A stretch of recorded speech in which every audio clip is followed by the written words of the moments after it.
very warm welcome to this special edition of Have I Got Question Time for You, the grand finale of Civil Service Live 2011. I'm Mary Louise Clark. I'll be your chair for this afternoon. I'll be introducing our panel in just a moment. I'm from the Innovation Space at the Department for Business, Innovation and Skills. The Innovation Space was launched last year, and we help to facilitate events such as networking and creative thinking sessions.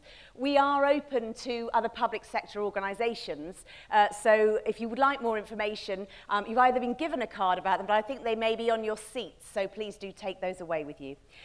So we've got a fantastic show this afternoon for you and a wonderful lineup of guests. I'd just like to introduce them to you now.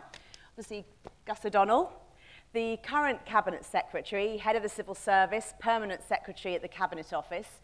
Gus lectured in economics at Glasgow University before joining the Civil Service. He started at the Treasury and also worked as a diplomat in the embassy in Washington and as press secretary to John Major. He's represented the UK on the boards of the International Monetary Fund and became Cabinet Secretary in 2005. We asked Gus what his most embarrassing moment ever was, and he shared with us that during the recent state visit of President Obama, Obama had just come back from Ireland and I think was trying to sort of play up his Irish heritage somewhat. And Gus, on being introduced to him and obviously wanting to be cordial and say something amusing and create a nice link, he said to him, "At least my apostrophe is real." Unfortunately, there was a silence and didn't even raise a smile. Next to Gus, we have Baroness Sarah Hogg. Sarah is Lead Independent Director of Her Majesty's Treasury, Chairman of the Financial Reporting Council, Senior Independent Director of BG Group plc, a Director of the John Lewis Partnership and Chairman of Frontier Economics, which provides strategic competition advice. Sarah was head of the Prime Minister's Policy Unit under John Major, and before that was responsible for economics coverage in The Economist, The Times and The Daily Telegraph, and she was created a life peer in 1995. On Sarah's first day as head of John Major's Policy Unit, she actually invited him for breakfast. Unfortunately, she was told later that there wasn't any breakfast, none had been provided. So she actually took the breakfast herself in a bag, and she and John Major sat and shared their breakfast together. I've always been greedy. Austerity times. That's it, absolutely. And over to my far left, there's Paula Venables. Paula was appointed Managing Director of the Post Office in October 2010, having been its Chief Operating Officer. Before that, she was Group Commercial Director at Whitbread, and she's also held Marketing, Strategy and Sales Director roles with large retailers Argos and Dixons, for example, and she started her career at Unilever. Paula's also Non-Executive Director and Trustee for Hymns Ancient and Modern, and she's ordained as a priest in the Church of England. She told me earlier that when she was a student and she'd studied economics and Russian, she was living in the Soviet Union, and having spent 6 months eating nothing but meatballs and cabbage, she wrote to Jim'll Fix It and single-handedly managed to introduce chocolate digestives to the Soviet Union, as Jim very kindly sent her some. Paula Venables. And finally, Peter Jones, entrepreneur, TV dragon. Peter's entrepreneurial journey started early when, at the age of 16, he founded a tennis academy. His career then took a technical curve, and in 1988, he founded Phones International Group, a telecommunications firm that now generates revenues in excess of £200 million. The Peter Jones Foundation was established in 2005 to offer funding and support to underprivileged children in the UK. Peter's also set up the National Enterprise Academy, working with the government's new enterprise scheme, and Peter was awarded a CBE in 2009. Something we may already have noticed about Peter is, and we know already, about his love for stripy socks. And on meeting the Queen last year at the Civil Service Awards, Peter actually went up to the Queen and said, "Do you like my stripy socks, ma'am?" and showed him her stripy socks. And the Queen apparently replied, "Oh, Philip, Philip." And Philip came over and said, "Do you like my stripy socks?" and pulled up his trouser leg and revealed red stripy socks. So, ladies and gentlemen, our panel. Thank you.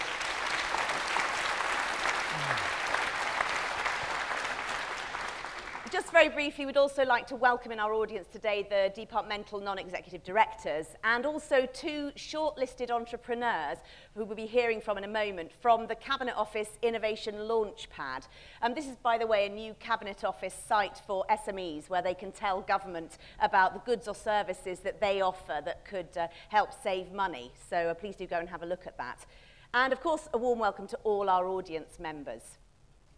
So, as you know, we've been asking for your questions, and we were really pleased to receive some really thought-provoking ones. And what we've done from those is we saw that there were some emerging themes, which you would imagine, and we've chosen some questions which reflect that. So if your question wasn't chosen specifically, it's because it may well have been like one of the others. So I think we'll just move to our first question, if that's okay. And our first question comes from Andrew Bryant, who's from the VAT Registration Service in HMRC. Andrew, would you make yourself known? Fantastic, thank you. Could we get a microphone to Andrew?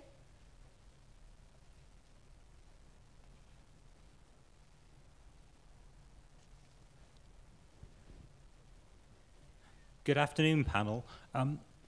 How does an organisation that needs to reduce by 10,000 staff by 2015 maintain morale and ensure that it is fit for purpose at that point to meet future challenges? Thank you. So I think we'll take that first to Gus, if you don't mind. Well, there is an organisation that's reduced in size by more than 10,000, I would say, as well on it is still more than fit for purpose, which is the civil service itself. Over last year, we reduced by 17,000 alone, and we did that without having to go to very many compulsory redundancies, I'm pleased to say. It is the big challenge we face in the next 4 to 5 years. I do want us to get on with it.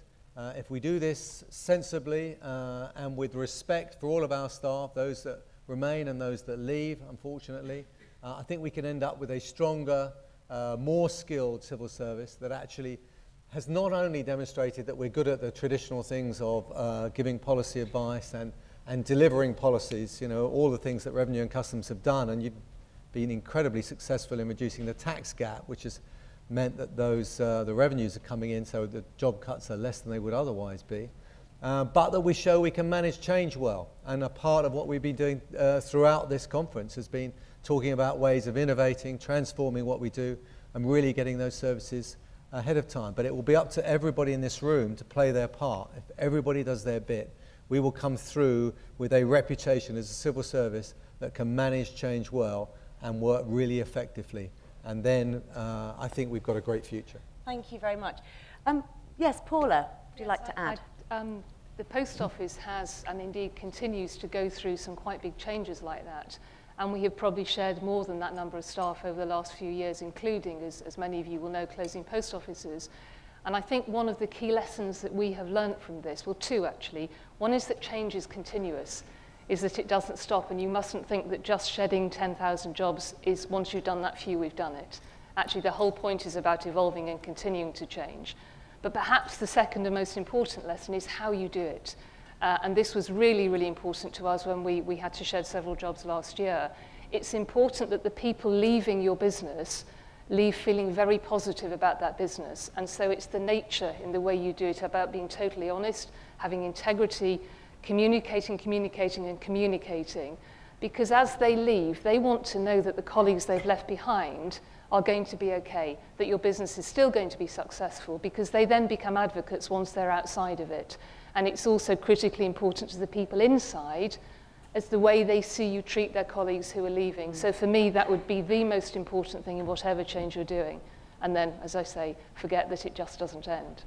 Thank you very much. Peter, do you want to add anything? Yeah, I think going back to your question, I thought it was a very interesting question because you were specifically asking, I think, about the effect of change that will have in an overarching organisation. And I think it's human nature to actually resist change. And even in sort of my experience across all the businesses that I own, even as we are as personalities, we're not very good at change. I know that I like going, for example, to the same restaurant. Because I'm comfortable. I know that actually if you're in the workplace, you're into a certain routine, actually you like doing that or you enjoy doing it, you become comfortable. So we, I think as individuals, we resist change.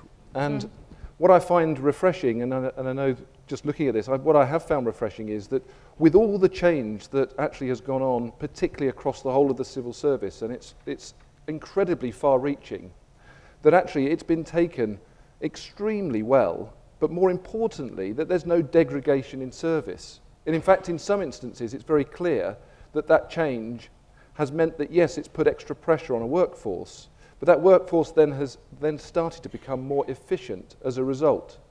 And I actually think that change is clearly as a result, and like you said, if you have all those overarching things happening at the same time simultaneously, actually there's times for a little bit of celebration, because it's a very challenging time. And I think that celebrating it is a good thing, but I think change it just goes against our nature. Yeah. Thank you, and I think we're often very quick to be hard on ourselves and not very quick to actually celebrate the things that we are doing well as well. Yeah, and celebrate the efficiencies that are actually happening, which is good. Yeah, thank you, that's lovely. Sarah Hogg. I think it's very tough, and I don't think we should any of us delude ourselves otherwise. I think it takes great leadership. I'd emphasize the communication point. You can never communicate enough. And I think treating with respect the people that are leaving are enormously important, so that they can see themselves, however much they wanted to stay, as alumni of a great institution, rather than people who have been left on the way. And the only thing I'd also say is there's always a desire to get through these things quickly, and that's right. But I don't believe there's ever a single destination you just arrive at and stop. Every organization I've ever been involved with, there's no destination. There's only a journey. Thank you very much. So some really interesting words about the challenge of change that we've been going through. Did you want to just add anything, Andrew? Thank you. I was really interested in the point you made, Paula, around communications and people perhaps leaving an organisation with dignity and in the right frame of mind so that they become advocates. I think that's quite key. I think for me it's about the communication, the purpose and direction of the organisation. Pick up Sarah's point, I think leadership is key as well. And I think for me, within that change, it's important that we continue to create opportunities, or else we find ourselves 3 or 4 years down the track that maybe our best people have moved on, and we then have a gap that's there to take the organisation forward. So that's the only thing I would possibly add. Thank you very much. It's a conversation we could have actually on this one question all afternoon, but we would like to move on now. So we'll move to our second question. This was actually sent in by Nick Jacobs, but I don't know that he's actually here. So I think this question is going to be given to us by Alison Firth from BIS. Where's Alison? There, thank you. Thank you. With all the cuts being imposed by the government at the moment, can we really afford the Olympics? And what is it going to be doing for the finances of the country? Okay, so the Olympics, can we afford it? We'll come to Sarah Hogg first of all on that one. I don't think we'll know till after the event. I think it's challenging because the economics of creating fit-for-purpose facilities for something that only lasts a few weeks are pretty lousy. And our history of good public sector project management in this country, well, let's be polite and say it's patchy. On the other hand, you never know, having started very pessimistically, this might be the one that proves otherwise. From what I hear coming out of the department, it's being managed well by the key team. And if it is managed well and proves in that sense to be a success, and we've got the legacy issues sorted as well as we can, I think that will be hugely reputationally important for this country and indeed for the civil service. And a really important point made by one of the lead independent directors at a meeting we had today was, if that's the case, let's make sure that that team that really managed a project well, we learn from that and we don't lose that capability. So we could gain in that way to balance the economics. Thank you very much. Anyone? Gus? Could I, just because we have Lord Brown as our Senior Non-Exec Director in the audience, and one of the initiatives he's come up with is having an academy that deals with major projects, because in the civil service we all at various times in our career will have a major project to deal with. It might be the issue of something like Terminal 5, Crossrail. But the Olympics is a good example, and as Sarah said, this could be fantastic. You know, this could be the project which is delivered to time, to cost, to budget. You've seen examples like the, dare I say it, Wembley Stadium that wasn't done very well by the private sector. If we can do it really well, I think that would be an enormous feather in our cap. Also, of course, it was brilliant to arrange for this massive slug of investment at a time when the private sector is not investing anything. So this is brilliantly counter-cyclical. If we use this to create the right legacy, if we, you know, it is, as Sarah says, the economics of spending, let's be honest, 9.3 billion for 2 weeks, particularly when I didn't get any tickets, right? I was going to ask you that. That doesn't add up, let's be absolutely clear about this. But if we create a legacy, if we create in our kids an interest in physical activity, if we can leave behind a feeling of aspiration to do your very best for your country, there's some fantastic things, but they're not about those 2 weeks. They're about what happens in the weeks afterwards. And we're doing some fantastic things like getting to schools, having school sports days, Olympics days. If we can get people thinking in a mindset where physical activity along with mental activity together create great things, then it will be worth it. Okay. I think we'll throw that over to the audience. Your thoughts around the Olympics. Anybody? Yes, gentleman at the back. If we were able to get a microphone to you quite quickly, otherwise you might have to shout. Oh, there we go. That's it, it's coming. Yeah. Thank you. Just to your left. There you go. Thank you. If you tell us who you are, apart from anything else, that'd be lovely. Okay, Ronald Duncan from a company called At UK PLC. I was very fortunate. I went to a couple of Olympics as an athlete, and I managed to get approval from our shareholders to put £1 million, well, up to £1 million, into supporting disadvantaged children. I had a chat with Colin Moyne, who's obviously a fellow colleague, and what we're looking at doing was something round about taking skateboarding in our city kids and seeing if they could go off and win a medal at the Winter Olympics, because we've actually got a chance in snowboarding at the next Olympics. Fantastic. So how does that fit in a bigger context then? Well, it's the example of hopefully how we can inspire inner city kids to go off and look higher, because we've got a sort of contract to do e-procurement for all the universities and colleges, but those kids aren't interested in going to Cambridge, unfortunately. We'd like them to be. Some of them have got the potential, but they could go to the Olympics, and hopefully we can take them from looking at the Olympics to then look at other things like education. Great, thank you. Peter, do you want to come in there? Yeah, I mean, I can't agree. I'm very for it. I think Gus's point about timing, we can't always time things. Nobody saw 07 coming. So, but I do think that what is important is to understand what is going to happen afterwards. So that planning, back to the communication piece again. I think that at the moment we're very much gearing to a fantastic period, and we're looking forward to the opening day, to the final day.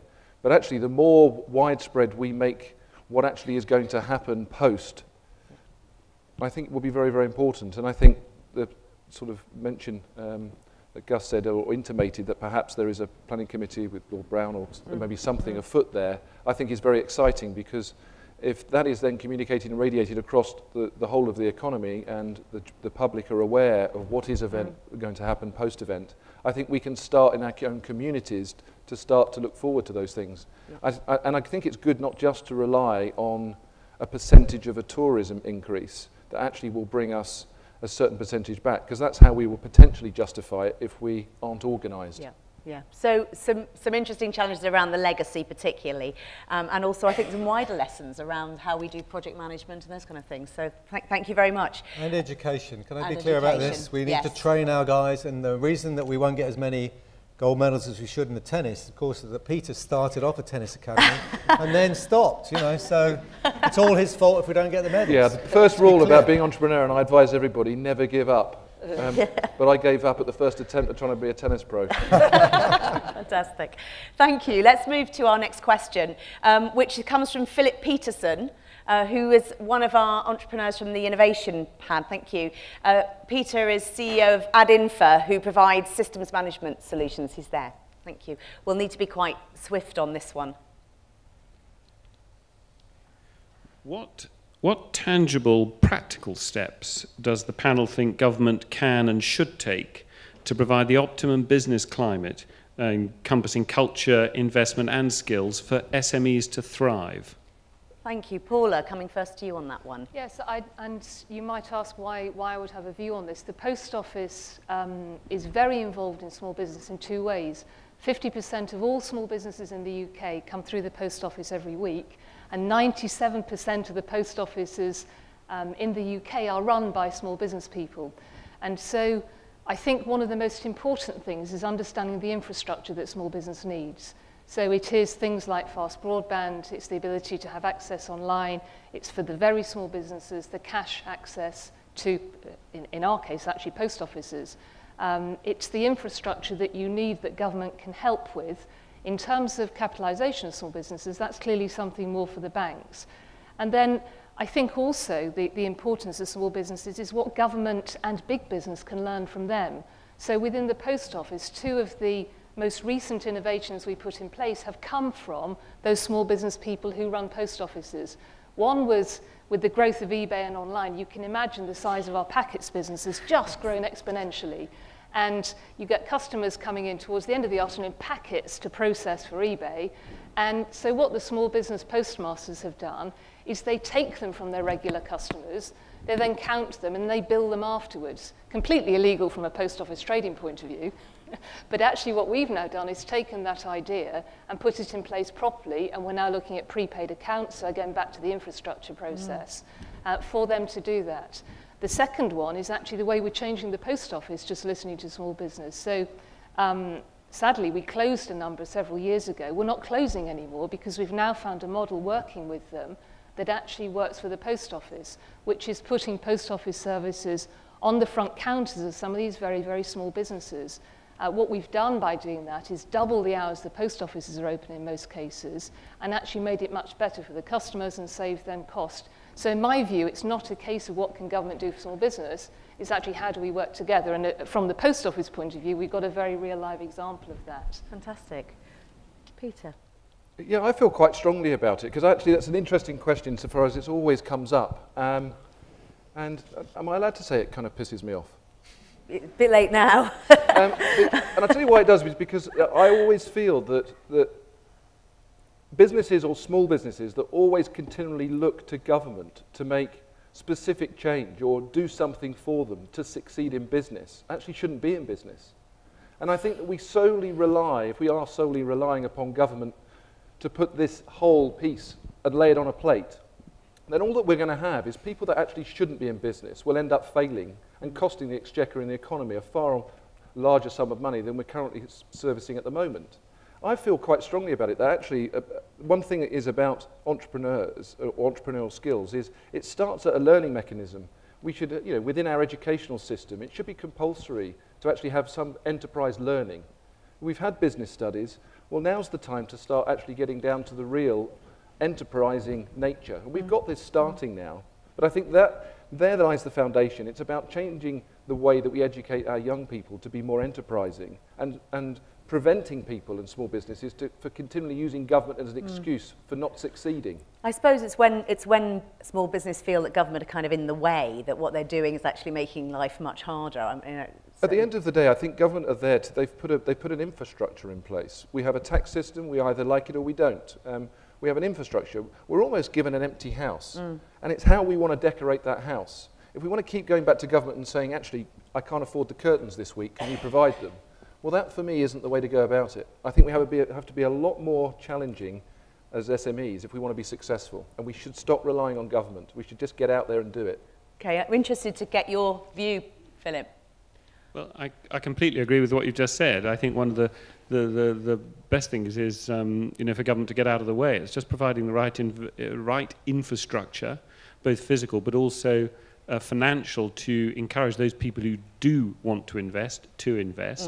And I think the culture is a huge issue. It's about encouraging people not to worry about failure and to have a go and to persevere, because most people don't succeed the first time and don't have a huge hit. They grind away for years and then they might get somewhere, but they've got to feel that it's worth committing and making that effort. And my final point is, I think the Innovation Launchpad, from my point of view, has been great, because I've always shied away from trying to do business with government and put it on the too hard, too time-consuming pile.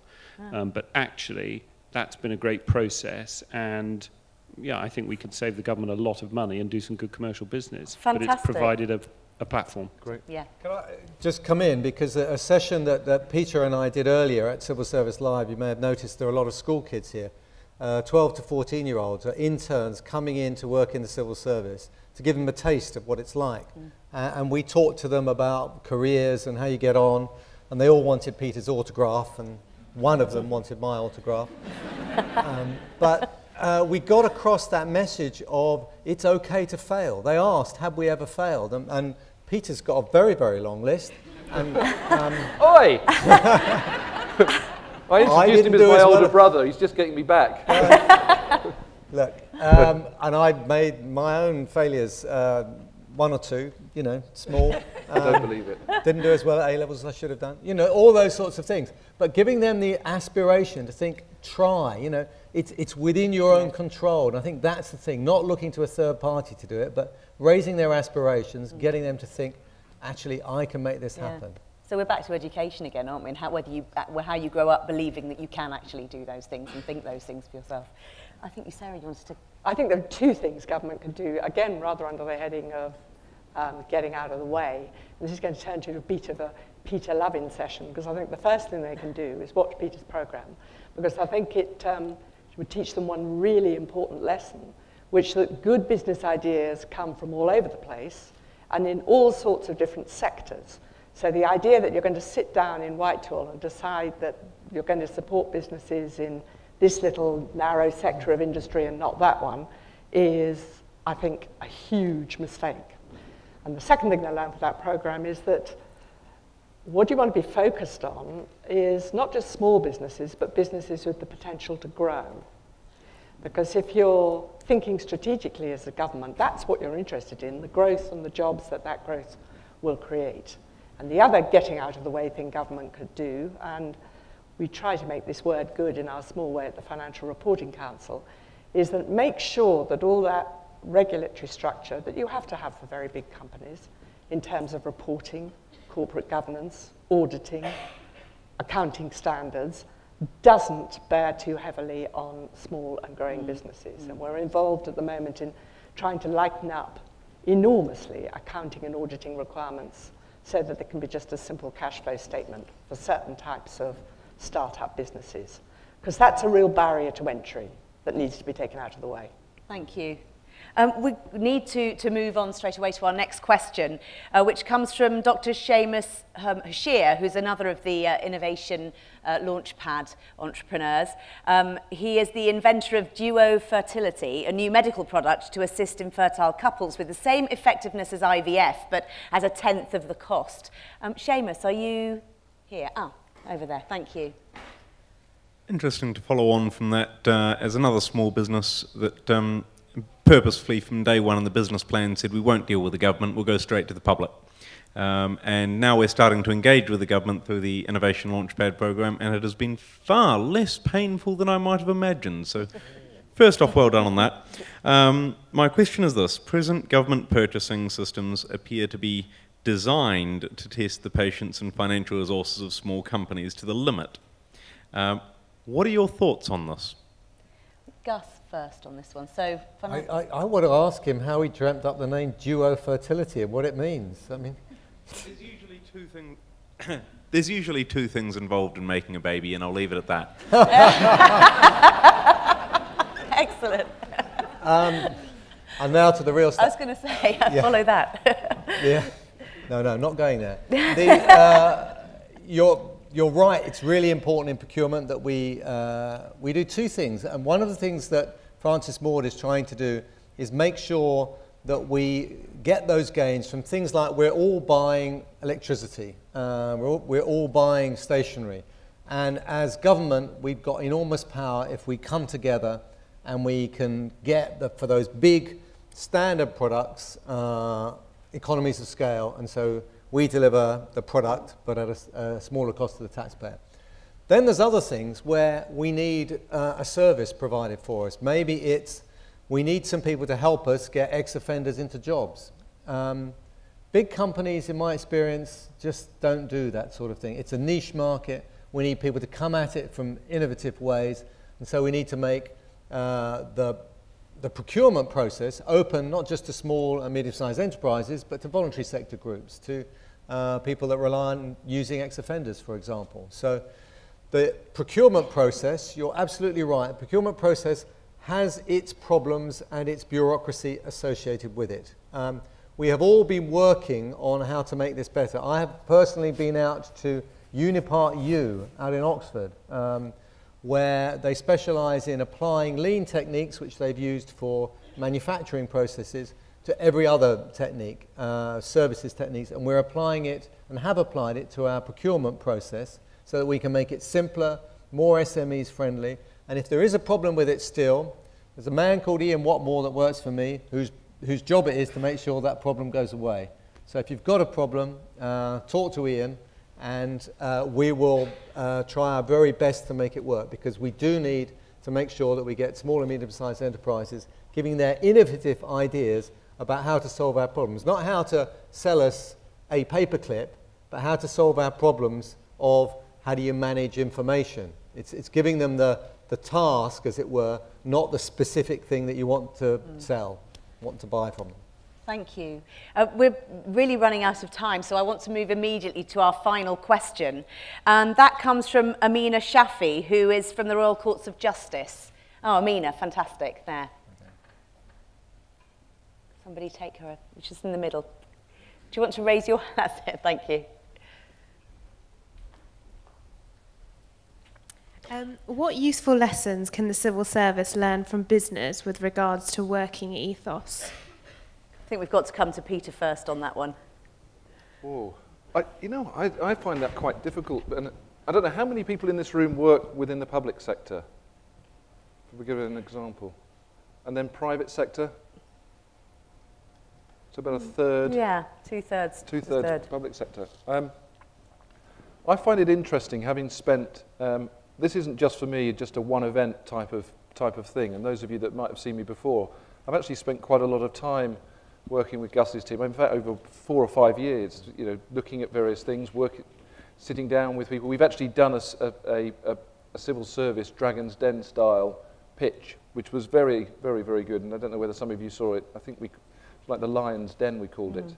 But I found it quite interesting. And it's a long-winded way of answering the question, but I'm going to try my best in a short space of time. I think that there's incredible work that actually is done within the public sector, and we noted that even today with 13 or 14-year-old kids. They actually had no understanding or any understanding about what the public sector did. And I'm not exaggerating, from really basic things. And I think that that, again, is a part of our educational process and part of the communication piece. But I think that there's so many great things that actually occur within the public sector that there's a learning curve that the private sector need to go on.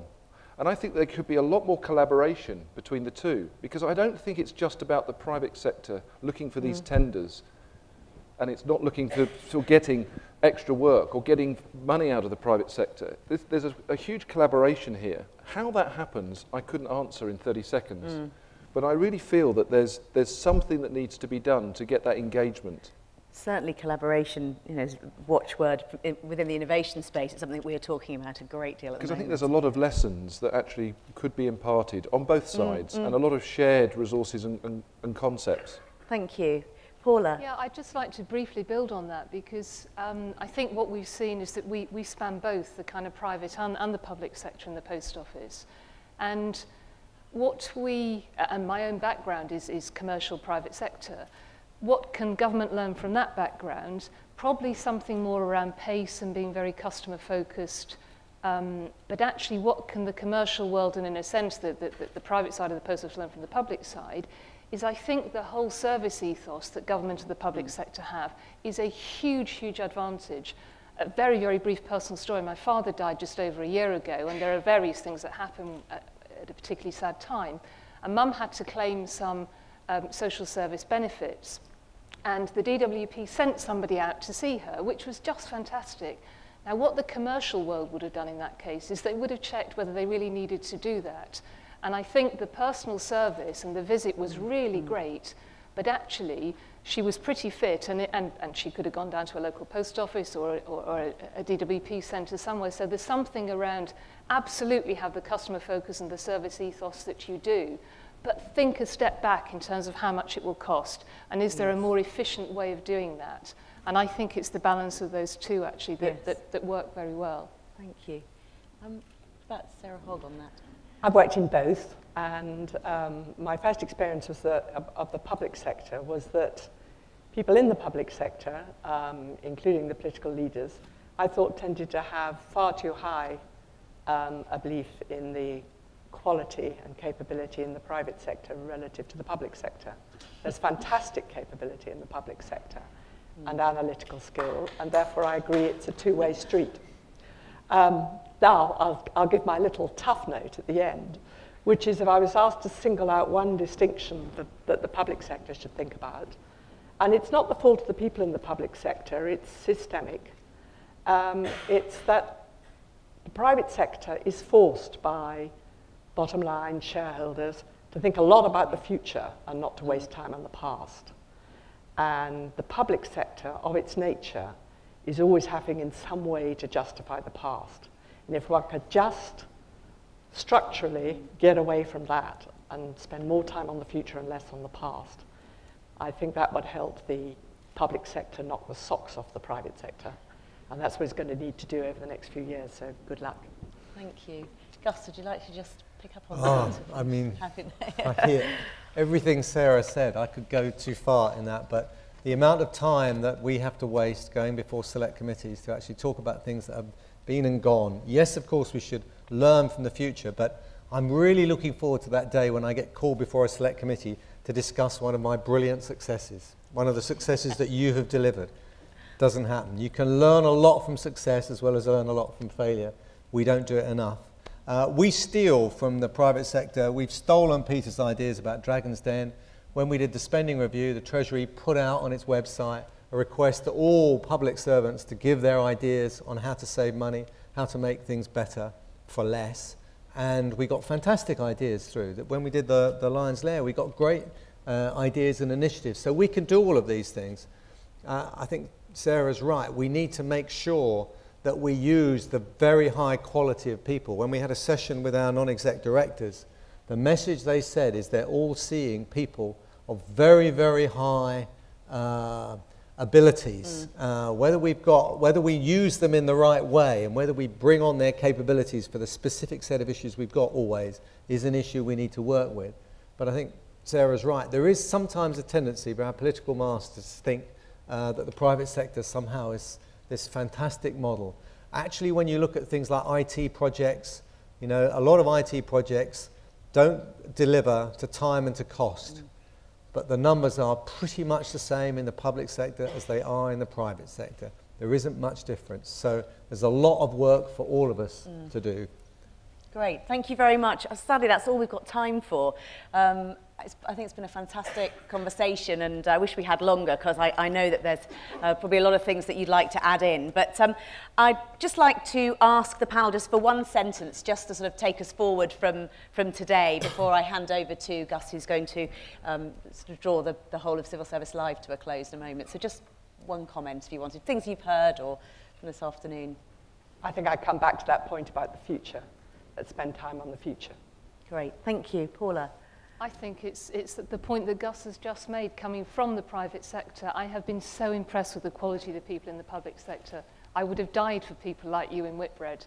Don't underestimate how good you are. Thank you. And Peter? I think definitely be proud. I'm going to be singing from the rooftops that some of the great work across the private sector that actually is delivered by the public sector. Yeah. I think be proud is one thing. I would like to leave one thing, though, about that question with regards to the difference between private and public. A lot of the times when I'm looking at businesses, we use and overuse the word innovate. And I've been here today and listened to the word innovate about as if it's something new or something leading edge. Innovation in my business, in all my businesses, is only about one thing. It's doing something better than the competition. And I think actually the public sector should be congratulated, because in that aspect you innovate every day of your lives. And I think let's not lose sight of that and celebrate that success. Thank you very much. Gus. My one message is to everybody in this audience, 2 words: thank you for everything you do every day when you deliver the reputation of the civil service and show and demonstrate to everybody how fantastic we are. My only regret is that I'm not joining Peter and going off to see the Harry Potter. Yes. A very important business meeting, Gus. Yes, obviously. Well, thank you so much to our panel, Sir Gus O'Donnell, Baroness Sarah Hogg, Paula Venables and Peter Jones. Thank you very much.